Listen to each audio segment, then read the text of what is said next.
ತಮಿಳುನಾಡಿನಲ್ಲಿ ಯಾವುದೇ ಪಕ್ಷ ಬರಲಿ, ಯಾವುದೇ ನಾಯಕ ಬರಲಿ, ಆದರೆ ಕರ್ನಾಟಕದ ವಿಚಾರವೇ ರಾಜಕೀಯ ಅಸ್ತ್ರ ಆಗೋದು ಅನ್ನೋದಕ್ಕೆ ಮತ್ತೊಮ್ಮೆ ಉದಾಹರಣೆಯಾಗಿ ಬಂದಿರೋದು ಮೇಕೆದಾಟು ಯೋಜನೆ. ಈಗಾಗಲೇ ಇಲ್ಲಿನ ಕಾಂಗ್ರೆಸ್ ಸರ್ಕಾರ ಹೇಳ್ತಾ ಇದ್ರು, ಎಸ್ಪೆಷಲಿ ಡಿ.ಕೆ. ಶಿವಕುಮಾರ್ ಹೇಳ್ತಾ ಇದ್ರು, ಮೇಕೆದಾಟು ವಿಚಾರಕ್ಕೆ ಸಂಬಂಧಪಟ್ಟ ಹಾಗೆ ಕೇಂದ್ರ ನಿರ್ಧಾರವನ್ನ ತೆಗೆದುಕೊಳ್ಬೇಕು ಅಂತ ಹೇಳಿ ಅವರಿಗೆ ಮನವರಿಕೆ ಮಾಡುವ ಕೆಲಸವನ್ನ ಮಾಡ್ತೀವಿ ಅಂತ ಹೇಳಿ. ಆದರೆ ಇದೀಗ ಮೇಕೆದಾಟು ಯೋಜನೆಗೆ ತಮಿಳುನಾಡು ಅಡ್ಡಗಾಲು ಹಾಕ್ತಾ ಇದೆ. ರಾಜ್ಯಪಾಲರ ಭಾಷಣದ ಬಳಿಕ ವಿಧಾನಸಭೆ ನಿರ್ಣಯವನ್ನ ಕೂಡ ಕೈಗೊಂಡಿದೆ. ಅಲ್ಲಿಯ ಟಿವಿಕೆ ಪಕ್ಷ ಜೊತೆಗೆ ಕಾಂಗ್ರೆಸ್ ಕೂಡ ಇರುವಂತದ್ದು ಸರ್ಕಾರದಲ್ಲಿ. ಹಾಗಾಗಿ ಈಗ ಏನ್ ಮಾಡುತ್ತೆ ಇಲ್ಲಿನ ಕಾಂಗ್ರೆಸ್ ಸರ್ಕಾರ ಅನ್ನುವಂತಹ ಪ್ರಶ್ನೆ ಇದೆ. ಅಲ್ಲಿನ ಮೈತ್ರಿ, ಇಲ್ಲಿನ ಕಾಂಗ್ರೆಸ್ನವರು ಯಾವ ರೀತಿಯಾಗಿ ಇದೀಗ ಈ ಒಂದು ವಿಚಾರದಲ್ಲಿ ನಿರ್ಣಯವನ್ನ ತೆಗೆದುಕೊಳ್ತಾರೆ. ಕಾಂಗ್ರೆಸ್ನಿಂದಲೂ ಕೂಡ ಬೆಂಬಲ ಸಿಕ್ಕಿದೆ. ಈಗ ಸಿಎಂ ಆಗಿರುವಂತಹ ಡಿ.ಕೆ. ಶಿವಕುಮಾರ್ ಏನ್ ಮಾಡ್ತಾರೆ ಈ ವಿಚಾರದಲ್ಲಿ? ಖಂಡಿತವಾಗ್ಲೂ ನಾವು ಮಾಡೇ ಮಾಡ್ತೀವಿ ಅನ್ನುವ ವಿಚಾರವನ್ನ ಡಿ.ಕೆ. ಶಿವಕುಮಾರ್ ಸಿಎಂ ಆದ ದಿನದಿಂದಲೂ, ಅದಕ್ಕಿಂತ ಮುಂಚೆಯಿಂದಲೂ ಕೂಡ, ಅವರು ಜಲಸಂಪನ್ಮೂಲ ಸಚಿವರಾಗಿದ್ದಾಗಿನಿಂದಲೂ ಕೂಡ ಹೇಳ್ತಾನೆ ಬರ್ತಾ ಇದ್ರು. ಆದ್ರೆ ತಮಿಳುನಾಡು ಇದಕ್ಕೆ ಅಡ್ಡಗಾಲ ಹಾಕ್ತಾನೆ ಇತ್ತು. ಮೊನ್ನೆ ಕೂಡ ಕೇಂದ್ರಕ್ಕೆ ಪತ್ರವನ್ನ ಬರೆದಿತ್ತು, ಪ್ರಧಾನಿಗಳಿಗೂ ಕೂಡ ಪತ್ರವನ್ನ ಬರೆದಿದ್ರು ವಿಜಯ್ ಅವರು. ಇಂತಹ ಸಂದರ್ಭದಲ್ಲಿ ಇದೀಗ ಮತ್ತೆ ಅಡ್ಡಗಾಲನ್ನ ಹಾಕ್ತಾ ಇದ್ದಾರೆ ತಮಿಳುನಾಡಿನಲ್ಲಿ. ಹಾಗಾದ್ರೆ ಯಾವ ರೀತಿಯಾಗಿ ಅಡ್ಡಗಾಲನ್ನ ಹಾಕ್ತಾ ಇದ್ದಾರೆ, ಇವತ್ತು ಆದಂತಹ ಬೆಳವಣಿಗೆಗಳು ಏನೇನು ಅನ್ನೋದನ್ನ ನಾವು ನೋಡ್ತಾ ಹೋಗಿದ್ರೆ ಇಡೀ ರಾಜಕೀಯ ಸ್ವರೂಪ ಹೇಗಾಯ್ತು ಈ ವಿಚಾರದಲ್ಲಿ ಅಂತ ನೋಡೋದಾದ್ರೆ, ತಮಿಳುನಾಡು ಸರ್ಕಾರ ಒಂದು ನಿರ್ಣಯವನ್ನ ಇವತ್ತು ತೆಗೆದುಕೊಳ್ಳುತ್ತೆ. ಮೇಕೆದಾಟು ಯೋಜನೆಯ ವಿರುದ್ಧ ತಮಿಳುನಾಡಿನ ವಿಧಾನಸಭೆ ಇವತ್ತು ಒಂದು ನಿರ್ಣಯವನ್ನ ತೆಗೆದುಕೊಳ್ಳುತ್ತೆ. ಆ ನಿರ್ಣಯವೇ ಇದೀಗ ಇಲ್ಲಿಗೆ ಸಾಕಷ್ಟು ಸಮಸ್ಯೆಯನ್ನ ಉಂಟು ಮಾಡ್ತಾ ಇರುವಂತದ್ದು. ಇಲ್ಲಿ ಈಗ ಕಾಂಗ್ರೆಸ್ ಸರ್ಕಾರ ಇದೆ, ಏನ್ ಮಾಡ್ತಾರೆ ಅನ್ನುವಂತಹ ಕುತೂಹಲ. ಇವತ್ತಿನ ವಿಧಾನಸಭೆಯಲ್ಲಿ ರಾಜ್ಯಪಾಲರ ಭಾಷಣದ ಬಳಿಕ ಸಿಎಂ ವಿಜಯ್ ಅವರು ಇವತ್ತು ನಿರ್ಣಯವನ್ನ ತೆಗೆದುಕೊಂಡಿದ್ದಾರೆ. ಮೇಕೆದಾಟು ಯೋಜನೆಯ ತಡೆಗೆ ಕರ್ನಾಟಕದ ವಿರುದ್ಧ ಕಾನೂನು ಹೋರಾಟವನ್ನ ಮಾಡಬೇಕು ಅನ್ನುವಂತಹ ನಿರ್ಧಾರವನ್ನ ಇವತ್ತು ವಿಧಾನಸಭೆಯಲ್ಲಿ ತೆಗೆದುಕೊಳ್ಳಲಾಗಿದೆ. ಪ್ರಮುಖವಾಗಿ ಈ ವಿಚಾರವನ್ನ ಇಟ್ಕೊಂಡು ಮೊನ್ನೆ ಕೂಡ ವಿಜಯ್ ಅವರು ಕೇಂದ್ರಕ್ಕೆ ಪತ್ರವನ್ನ ಕೂಡ ಬರೆದಿದ್ರು.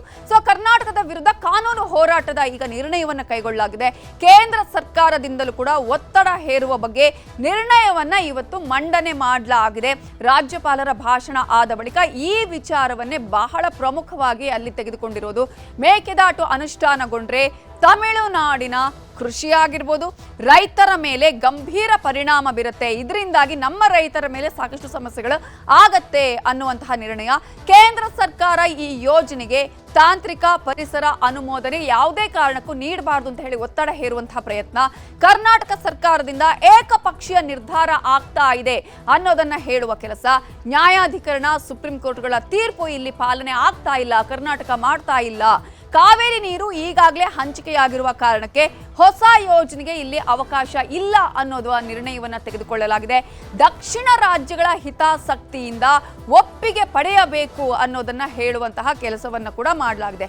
ಸೊ ಸಿಎಂ ವಿಜಯ್ ನಿರ್ಣಯಕ್ಕೆ ಕಾಂಗ್ರೆಸ್, ವೇದಿಕೆ ಪಕ್ಷಗಳು ಬೆಂಬಲವನ್ನ ಕೂಡ ಇಲ್ಲಿ ಕೊಟ್ಟಿರೋದನ್ನ ನಾವಿಲ್ಲಿ ಗಮನಿಸಬಹುದು. ಮೇಕೆದಾಟು ಯೋಜನೆಯ ವಿರುದ್ಧ ನಿರ್ಣಯವನ್ನ ತೆಗೆದುಕೊಳ್ಳಲಾಗಿದೆ. ಅದು ಸರ್ವಾನುಮತದಿಂದ ಅಂಗೀಕಾರ ಆಗಿದೆ. ಸೊ ಈ ವಿಚಾರಕ್ಕೆ ಸಂಬಂಧಪಟ್ಟ ಹಾಗೆ ಸಿಎಂ ಆಗಿರುವಂತಹ ಡಿ.ಕೆ. ಶಿವಕುಮಾರ್ ಅವರು, ಗೃಹ ಸಚಿವರಾಗಿರುವ ಪ್ರಿಯಾಂಕ್ ಖರ್ಗೆ ಅವರು ಏನ್ ಹೇಳಿದ್ದಾರೆ ನೋಡಿ. That is not close to my heart. It is the heart of entire South India. Mekedatu is a project which helped Tamil Nadu more than Karnataka. ನಾನು ಖಂಡಿತ ಯಾವಾಗ ಬೇಕಾದ್ರೂ ಅವ್ರ ಜೊತೆ ಕೂತ್ಕೊಂಡು ಮಾತಾಡೋಕ್ಕೆ ಸಿದ್ಧ ಇದ್ದೀನಿ. ನನಗೆ ಯಾವ ತಕರಾರಿಲ್ಲ. ತಮಿಳುನಾಡು ಇರ್ಬೋದು, ಕರ್ನಾಟಕ ಇರ್ಬೋದು, ನಾವೆಲ್ಲ ಭಾರತೀಯರು. ಒಂದೇ ನದಿ, ಒಂದೇ ನೀರು ಕುಡಿಬೇಕಾದವರು. ಕಾವೇರಿ ನೀರು ವ್ಯವಸಾಯಕ್ಕೂ ಬೇಕು, ಕುಡಿಯೋ ನೀರಿಗೂ ಬೇಕು, ಪ್ರಾಣಿ ಪಕ್ಷಿಗೂ ಬೇಕು, ಎಲ್ಲರಿಗೂ ಬೇಕು. 12 ವರ್ಷ ಆಯಿತು ಸ್ವಾಮಿ, ಒಂದ್ಸರಿಯಾನ ಯಾವುದಾದ್ರೂ ಕರ್ನಾಟಕದ ಬಗ್ಗೆ, ಕನ್ನಡಿಗರ ಬಗ್ಗೆ ಧ್ವನಿ ಎತ್ತಿದಾರ?